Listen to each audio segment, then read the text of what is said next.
Hi, I'm Alexander OK, and welcome to episode 13 of my look at the Japanese tech tree in War Thunder. Today I'll be looking at the Kai 100, a plane with an interesting developmental history and place within War Thunder. The Army Type 5 fighter, or Kai 100, which actually does not have an Allied designation. This is because the plane was only introduced in the last 6 months of the war. The Kai 100 airframe is essentially that of the Kai 61-2. That is because it is the airframe of the Kai 61-2. A US air raid in early 1945 destroyed the factory that produced the HAT 140 engine for the Kai 61-2. The Japanese were several hundred Kai 61 airframes without engines. It was decided to make the radial HAT 112-2 engine, which is the Army designation for the Mitsubishi Kinsei engine, which was used on many other airframes at the time, and the results were surprisingly successful. Both engines have around 1500 horsepower, but the HAT-12 was lighter by some margin. So despite the radial HAT-12 producing the aerodynamics of the plane, the top speed only fell by some 30 kilometers, which I think is slightly more in War Thunder, but is fairly negligible. Additionally, the climb rate of the HAT-12 improved with its lighter airframe, as I take out that P-38. So the armament on the Kai 100 is the same as on the Kai 61-2 and the Kai 61 Tai, which is two Ho-5 cannons in the nose, 20mm cannons, and the two Ho-103 machine guns in the wings, as I damaged the tail of that Kai 61. The initial 270-odd airframes for the Kai 61 are the Kai 100 converted ones are the Kai 100 Co, as I'm sure of Kai 61. Stealing other airplanes. With the initial models made, there is then the purpose-built Kai 100 Otsu, which had a full vision canopy. There were a little over 100 models made. And then, in an attempt to improve its altitude performance as a bomber interceptor, a turbocharger was added in the Kai 100-2. Now, this plane sits at a PR of 3.7, which seems a little low for a 1945 aircraft, and truth be told, it is. It's a little ridiculous. Not as ridiculous as it used to be when it used to sit at 3.0, I believe. This plane was ridiculous because it's fast, it's still pretty manoeuvrable, and it's got a really good climb rate. It's not as good as the J2M or the Kai 44, but it's pretty good, as we will see in the next battle, and it really holds it in. That Kai 61 is not happy with me. It really holds its own against planes at 4.7, which it can see, as I will show in the next two video clips. But this is it at a relatively lower BR. This is a 4.0, I believe, is the T61. And this just highlights how powerful this aircraft can be, particularly if enemy players don't climb. And, well, if you're at 3.7, you really can outclimb a lot of what you see. As I bait this P61 up for the Zero, unfortunately the Zero doesn't actually manage to take out. It's a pretty strong airframe, and they'll be flying around with the P61 still alive, so I rip his wing off. Which I don't think my Zero friend was particularly happy with. I think he just need kill stealing, but well, if you can't kill a plane that's baited up like that, I will take a shot at it myself. So we go to take out this B-25,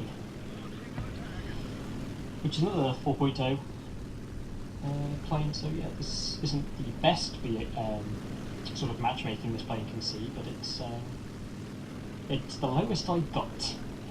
This plane often gets matched up with higher BR. It's just what people are playing, really. As I bait this B-25, he is also pretty mad at me, as he continues to fire despite a Zero dropping in on him. But oh well, can't blame him. I'm certainly the more dangerous plane out of a Zero than this. Yes, this plane really does hold its own, and what really highlights that is if you look at the the stat cards of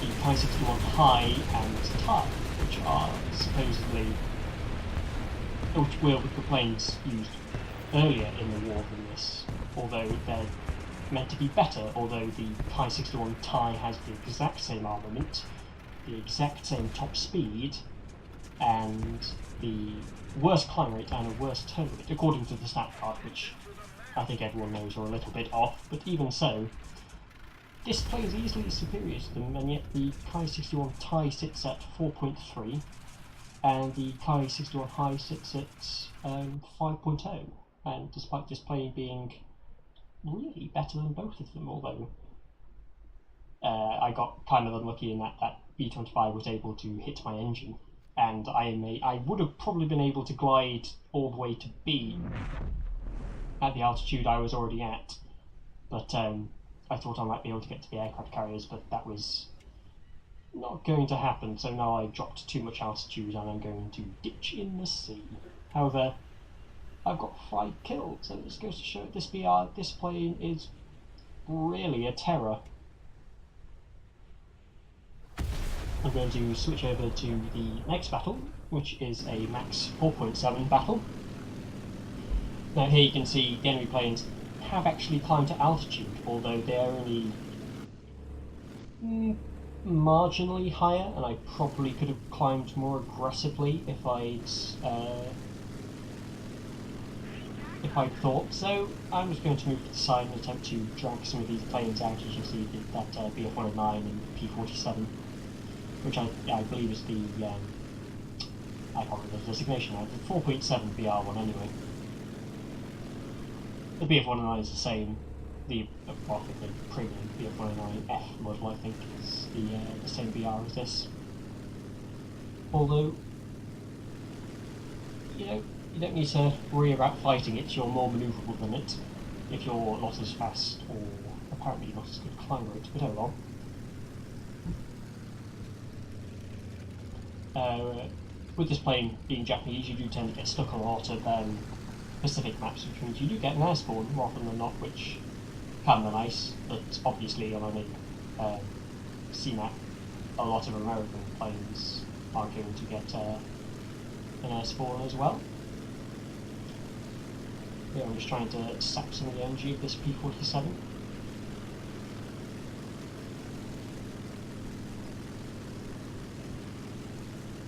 What's them away from me? As you can see, the P-47 is a lot faster than that 4.71, but this plane is easily more manoeuvrable than it, and you really don't need to be afraid of fighting them. And unlike in a Zero, you can, while the P-47 is faster, you can dive with a P-47 and keep up with them,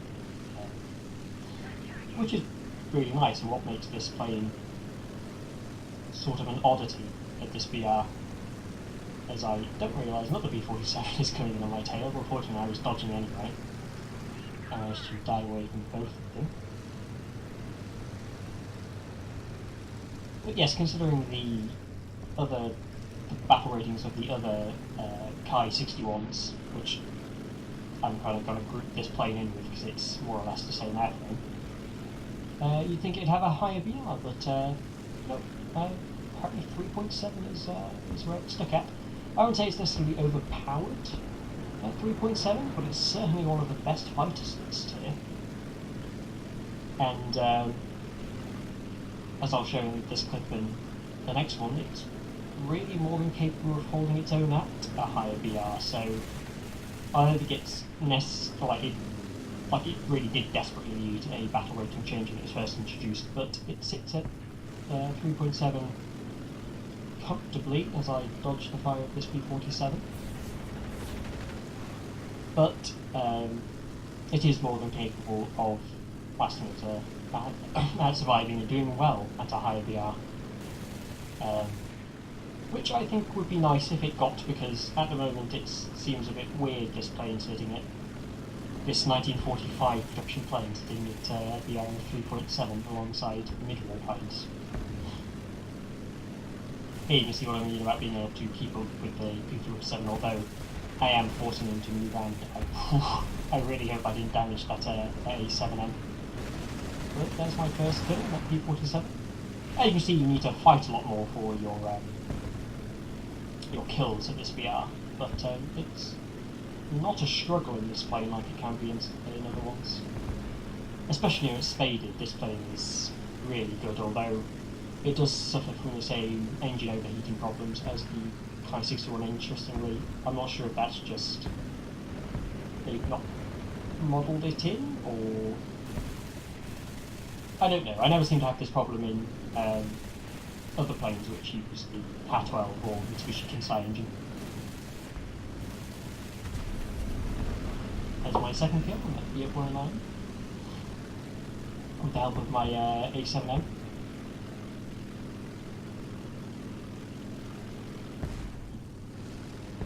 So there's only 3 enemies remaining.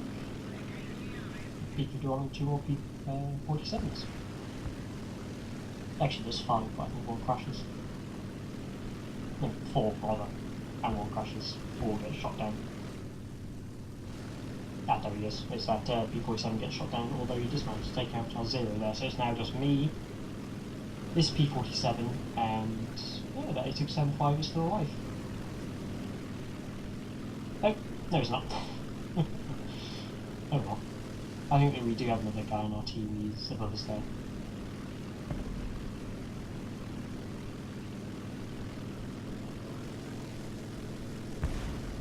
So this plane was used to engage the escorts of the B-29 formations, which were normally P-51s, or obviously naval planes.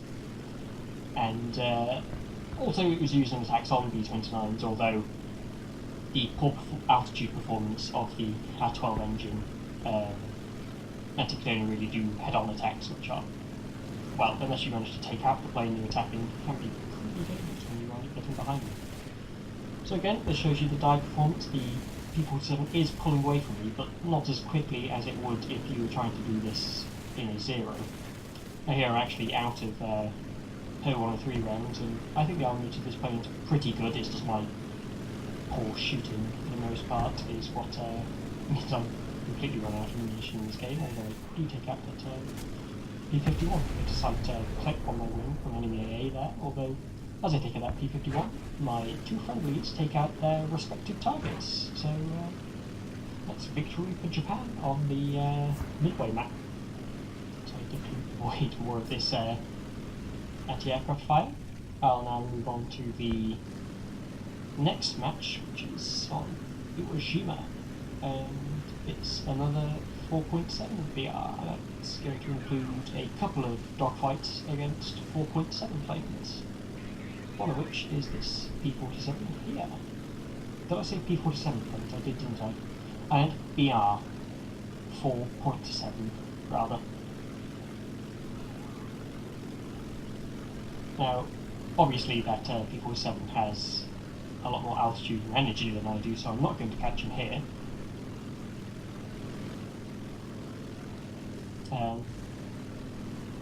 But if he does engage in a dogfight with that A7M, I would be able to, although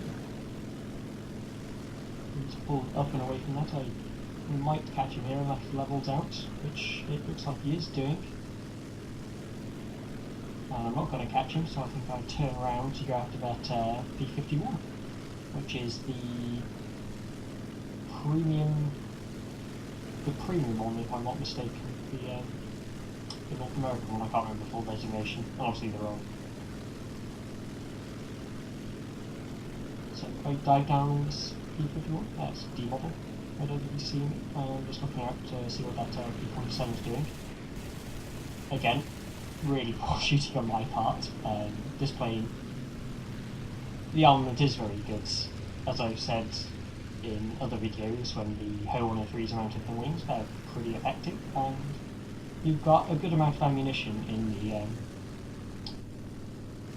the cannons as well. I believe it's 500 rounds in total for the cannons and 500 rounds in total for the machine guns, so that's 250 rounds a piece, as I dodged both this P47 and P51 as they drop in on my tail. I'm going to continue the dive and look where that P-47 is going. Up and around here, attempt to get that P-51 to overshoot. So I see the P-47 there, so I go into another dive to get away from him, get more towards my teammates over here. The P-51's actually following me, the P-47 isn't. Do a few little juking maneuvers to avoid his fire. Obviously I can't continue this dive forever, I'm not going to escape him in a dive. What I can do is get far enough away that I don't think that P-47 is going to re-engage me. I drop my throttle here. I do in fact do rip one off because, well, I was doing 500 kilometers an hour, but I forced an overshoot by that P-47. Unfortunately they're really manoeuvrable at this sort of speed, and so he is actually able to just turn inside me there, and he might have gotten it if he opened fire, but I think I surprised him with how quickly I myself turned. And again, we drop in each other, although I get a hit and he doesn't, and apparently that was enough damage to his airframe that he wasn't able to pull out his dive in time. I kind of panicked there because I mistook that anti-aircraft fire for playing on my 6. So here I've disengaged and I'm going to cut the video and come back when I'm facing these two P-47s, which are the last two planes on the enemy team. So that P-47 looks like he's going for me, so I don't want him to get behind me, and he isn't going to go head on. I managed to just clip him there. I don't think I did anything serious to him, and managed to turn around inside him, get more shots off, but don't get a hit there. This really just highlights the maneuverability of this aircraft. I see the enemy P-47 coming in, so I'm not going to just stick on the tail of the first one, but rather manoeuvre with this second one. He drops behind, underneath me rather, and I drop under him, but I see the other one starting to make a manoeuvre to come around back on me, so I see my friendly 0 coming in. So I decided rather than try and dogfight two P-47s, one of which I think is a 4.71, and the other one isn't, I don't think. I think it's the lower BR one. I decide to join it with my 0 and turn around as I get roughly in line with him. Both P-47s look like they're going to try and go head on with the 0, although he easily outmaneuvers them, so I get clipped by A there. Nearly get hit by that P-47, although I managed to dodge both and slot in on the 6 of this P-47. The 0 is going up for the other one, and this P-47 was seen me on its tail, so he's turned around and around getting really hammered by A here. I've actually suffered damage to the engine, which is, as we saw earlier, not good for this aircraft. Or any aircraft for that matter. The 0 and the Focke-Wulf have that other P-47, although I think I'll turn off from directly pursuing his P-47. That sort of gets him to come around and engage me again. I drop underneath him, I turn around, I look up and see that he's in fact turned around again, interestingly, an odd manoeuvre there. And I'm able to get on his 6 and he's blood enough speed that he won't be able to get away from me. He actually attempts to go into a climb, but I'm able to stick with him. This plane has a pretty good stall speed, and I get the kill there. So it's the end of this video. The Pi 100 is an excellent aircraft and probably needs a bit of a BR boost. I've been Alexander, okay? Thank you for watching.